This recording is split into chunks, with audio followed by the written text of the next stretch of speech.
Three, two, one, needle pod. Paul back. Ellie's taking his session off, so I pulled in another expert to talk very specifically about how we use needling for throwers. And I mean, without going into the longest story, I've known Terry since we were new grads. I mean, right out of school, we worked in a similar clinic chain. I mean, this was 2010, 2011, so decades ago. And I've been following kind of his career and stuff on social media since, and we recently crossed paths on some needling courses here in Washington. So I'm like, without going into my resume, most of you know I work with athletes. Back in the day, that was ultra men and women, Iron men and women, like ultra marathoners, some UFC, and now it's NFL and CrossFitters. But honestly, I can count on one hand, maybe only two or three, the number of throwers that I have actually treated myself in the clinic. So that's a gap for me. It comes up on courses like, how do you treat this and that? And honestly, I just think of conversations I've had with folks like Terry.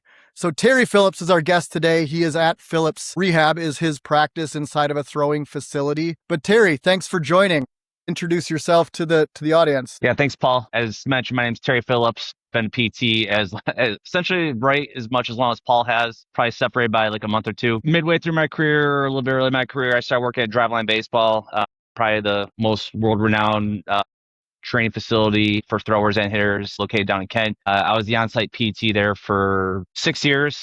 During that time, I always tell people I probably saw 3,000 individual throwers over the years because they would just get people from all over the place, youth level all the way up to, MLB, future Hall of Famers, MVPs. So a pretty unique wealth of experience that I don't think there's too many other people that have gotten that opportunity to have.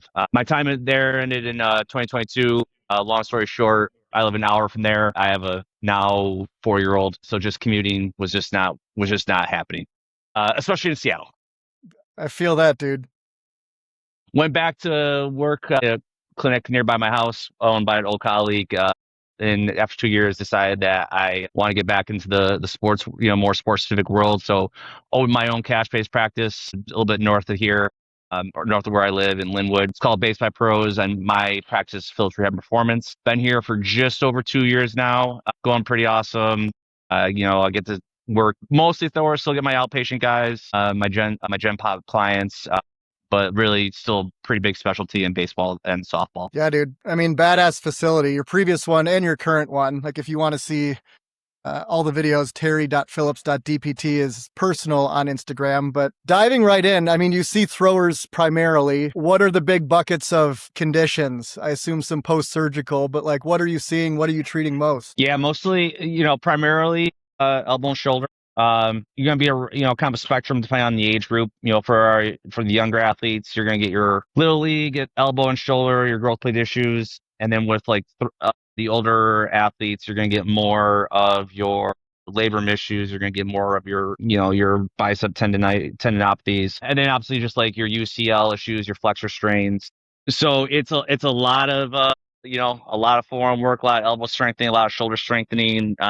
That's part of my practice. I still also see, just by nature of it being rotational and a lot of reps, I do definitely get a lot of low back and hip issues as well too. But arm, upper arm, throwing arm is still the primary focus. Yeah, which I assumed. And I mean, my next question is what's your go-to needling setup? And I mean, I know my heavy hitters, but again, to admit, I'm not seeing throwers. So now that needling's in the toolkit, what are you needling most with those folks? I'm probably hitting, because I do get more, I'm more needling my older athletes. I'll occasionally needle the younger athlete, but a lot of theirs is just going to be, they just need time and to not throw. But for my guys that need to be a little bit more get back to the field a little quicker, I'll utilize that a little bit more.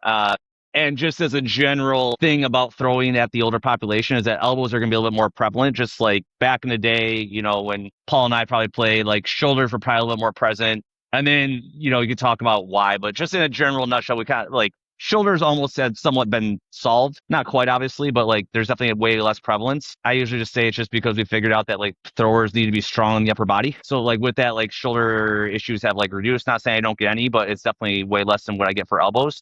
So when we're going needling, flexor pronator strains are going to be the kind of the main issue that come along with your UCL issues. So I'm hitting pronator a ton. I'm hitting flexor carpi ulnaris a good amount, and then nice. the flexor digitorum too. Flexor digitorum, I really try to make a focus on.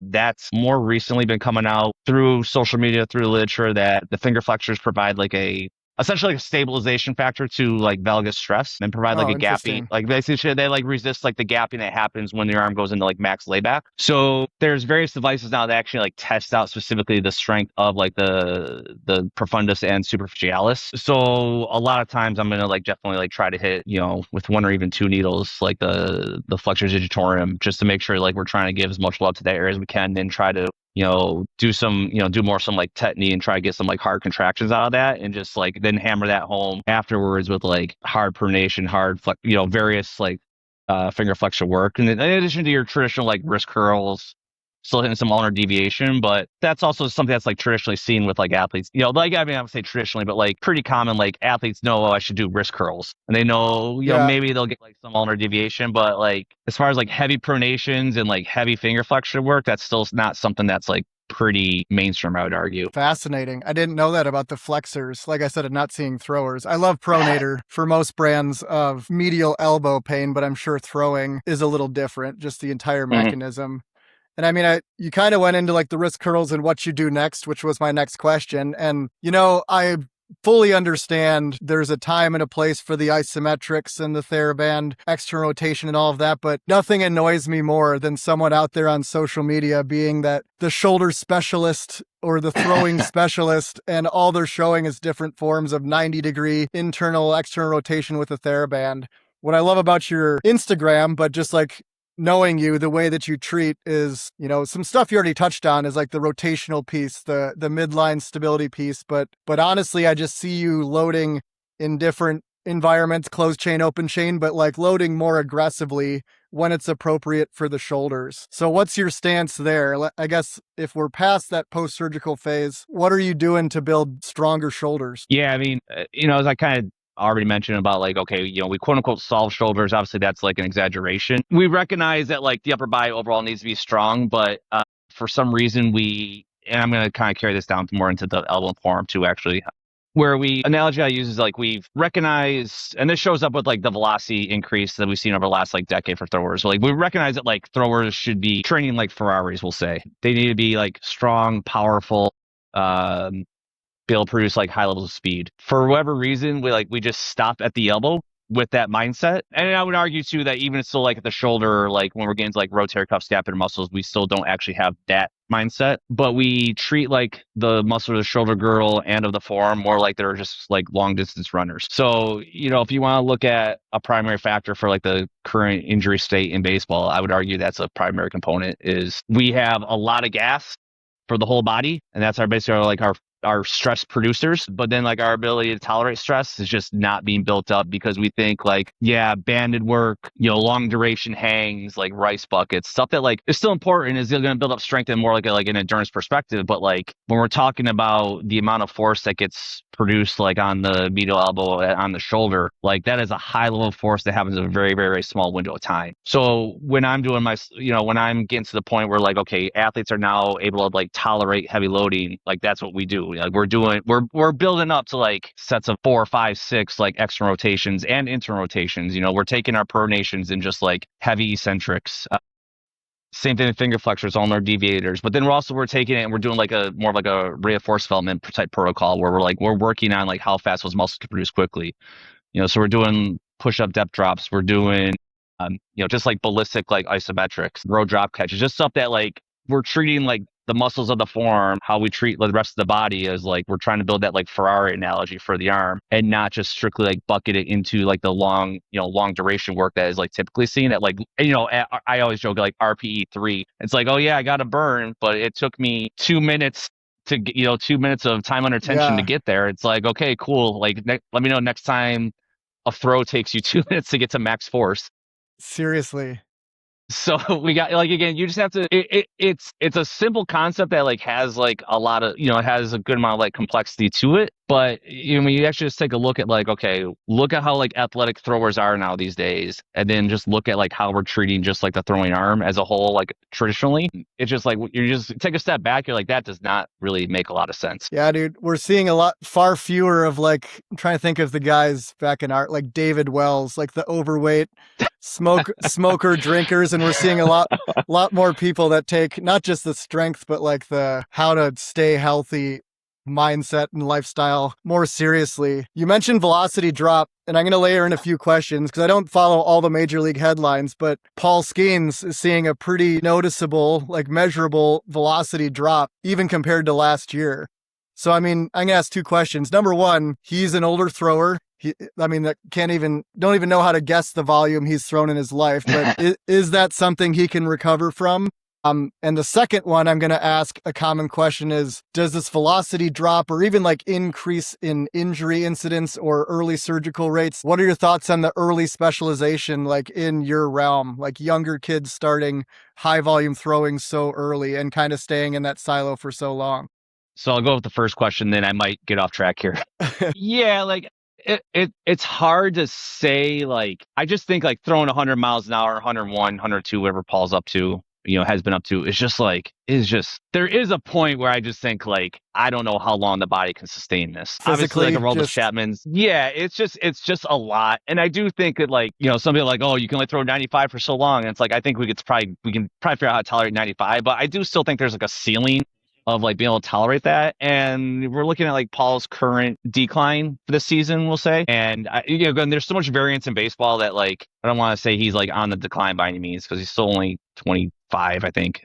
26 maybe. But so I would like to, whether it's like maybe he just has been told or has kind of come to the conclusion of himself of like, I need to like maybe like take the gas off a little bit to have a more like longer duration career, which is like you could argue it's a reasonable stance to be made, but this goes into something I've like kind of argued against for a while. Is like people talk about a lot of like we'll call them older heads for baseball. I always saw it say like, oh, you don't want to throw hard, you just gotta like locate and just have good stuff. And it's like we can take Paul as an example right now where his velo has dropped by an average probably like 2 miles an hour, and now he's getting hit around. And it's like I would argue like your career is going to be much shorter not throwing harder than it is throwing harder. So whether that's a strategic decision where he's like just trying to like have more longevity, or if it's like an actual injury or a mechanical change, I admittedly just couldn't say.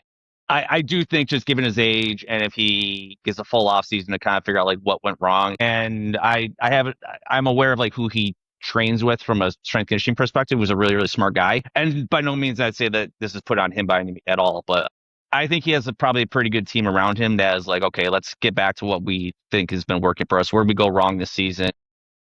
Yeah. And how can we get back to how can we get back to being, one of the 2-3 best pitchers in baseball? So I think it's doable, but maybe not. Maybe he just is like, maybe just his body has already just gotten to a point where it's like, we can't sustain 101, 102 miles an hour, and this is dialed back. It was just like really only like time will tell.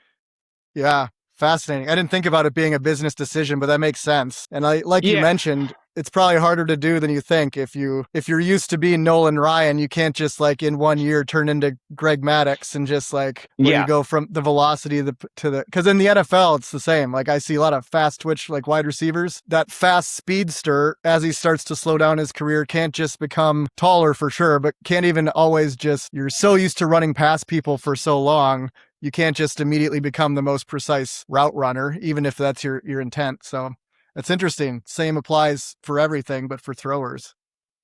So what do you think about early specialization? What do you think about the young kids throwing so much? I am this is a long, we do not have enough time for this discussion, but we'll do our best. I am less in the camp of like have kids play as many sports as they can, as long as they can, than probably like your traditional medical professional, just strictly on account of like every sport is insane now. For sure. As far as like what is being asked, like, we look at it and we like to think that like there's baseball season and then there's football season and there's basketball season, that they're just like individual silos. But it's like, here's baseball. I'm using hands like everyone's watching this now, but I but see ya. baseball season is 8 months long. Football season is 6 months long. Basketball season is like 7 months long. They just all overlap. So it's like you're robbing, Peter to pay Paul here of like, okay, we're taking away from like the specialization injuries, but now we're just like now we're training it out for just like overuse injuries, because now you have kids who have 6 nights a week of doing some type of sport with travel, with whatever, and doubling up on sports in a given day or a given weekend, and like you're those are just going to lead to overuse injuries as well too. So I don't think the answer is like stepping back is like, okay, play as many sports as you possibly can. I think in an ideal world, like, yeah, if you can find coaches who are reasonable and are like, okay, yeah, you can go play this sport and back off on your training here. Or if you find rec leagues where it's like, I know they're out there, but if you can find a rec league where it's like, yeah, 1 to 2 nights a week and game on the weekend, I think that's also reasonable. But a lot of times that's not the case. And, not saying like parents are being, have like bad intents or anything like our coaches do, but they just don't recognize that like this all just takes like a toll on their kids. With that said, when we're talking about specifically about baseball, there's also something to be said about like the skill development, and more reps is going to lead to more skill. And obviously reps in practice versus reps in game is different. And that's its own other separate conversation. But the kids who do get like the most like exposures typically are going to have the higher skill level.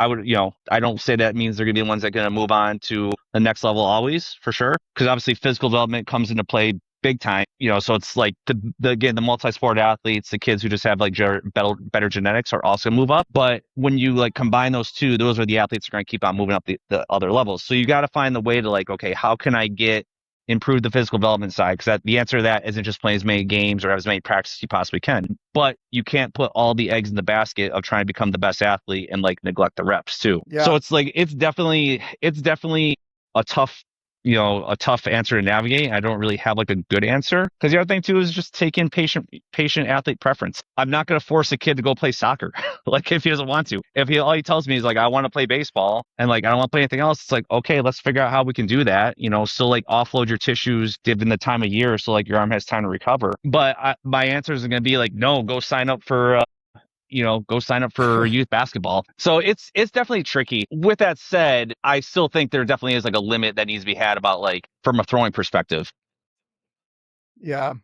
I think pitch smart guidelines are kind of the most commonly used guidelines. I don't think they're perfect, because that can still lead to like general arm abuse if like we're following them like as literally as possible and not using as much common sense. But at least it's a start.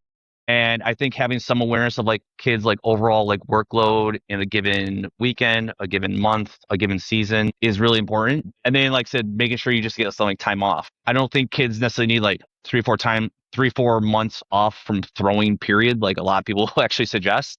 But thinking like a month and a half off totally from throwing is good. And then making sure you have like a long enough like build up period into your off season, your training, your in season period. Because I think that's where athletes will also get in trouble, is like they won't do enough during the off season from a throwing perspective, and then they just haven't built up like, again, the arm calluses, we'll call it, where their workload like in the off season was relatively low. Then all of a sudden high school ball comes around, we'll say, and all of a sudden it's like 6 days a week of throwing. And if we're up north in Seattle, it's a lot of games in 40-degree weather and rainy. And if all you've been doing is throwing 3 times a week indoors, you're going to be seeing me like pretty quickly. Yeah, I think that was a great, thorough answer. And I think you touched on everything. It's fair to say there's pros and cons of both. I mean, I am born in the 80s, playing sports in the 90s and early thousands. So, I mean, growing up in Wisconsin, it was like when basketball season was over, you throw the basketball and your sneakers in the closet until next year and get out the baseball glove. And so there were times where I hadn't thrown in 6 months. Even indoors, and then it's spring baseball season and there's snow on the ground in Wisconsin. And, as a center fielder, and I didn't make it past high school, like if that's not obvious, but yeah, I could feel what you're talking about. Just like had not devoted anything to the skill development, even though I had been weight training, playing other sports, cardio, like I was very fit otherwise, but yeah, wasn't always prepared for baseball season. And I think you need a little bit of that. Last question, so I don't steal you your whole day. A common question, or I'll say it this way, a common thought old school thought early with dry needling was like, what do we do immediately off the table or for the next 24 to 48 hours? There was a school of thought that was nervous to do like high load or high velocity, more ballistic plyometric movements. And I mean, there was extreme examples of like, if we did just needle the shoulder and improved the rotational arc by 30 degrees, you wouldn't want them to go throw, potentially putting them at increased risk of injury. And similar for like gastroc soleus, like if we improve dorsiflexion, we put them at higher risk of something, a muscle strain, ankle sprain, whatever. First of all, zero data to support that. It was just like an early old school conservative, like we're not sure what to do, like, which was kind of attached to like being pretty sore after needling, like no e-stim, more aggressive pistoning. All of that to say, every once in a while, people ask me, so can you get a thrower off the table? And let's say you did improve some mobility or you are dealing with some irritation. Are you going straight to the mound, straight to throwing? And what kind of buoys do you put in the waters there? That's a good question. And I really don't have, I mean, just as me sending you my certification form like a week or two ago, I just don't have enough, like, I don't have enough like reps on this to like really make a case. I can tell you like in the last 6 months, I probably only had athletes go from needling to throwing in that day. A handful of times. And usually that's just like, okay, just go get some light throwing in to like just kind of get the arm moving and just get a feel for it and make sure it's feeling comfortable. I still think you could make a case, especially if it's an athlete who, isn't obviously new to needling and isn't been having like active, issues where you could get into like some higher intensity throwing. I probably wouldn't want to like, needle them and then have them like, okay, it's game day now. Right. I agree. Just on account of like giving like that big change to like their nervous system. But I do think you can make a case of like a thrower who, let's say it's a starting pitcher who's on like a 5 or 6 day schedule before, like in between outings, and it's their day where they might have to go get like their side bullpen in, but they're still having difficulty recovering from their previous outing.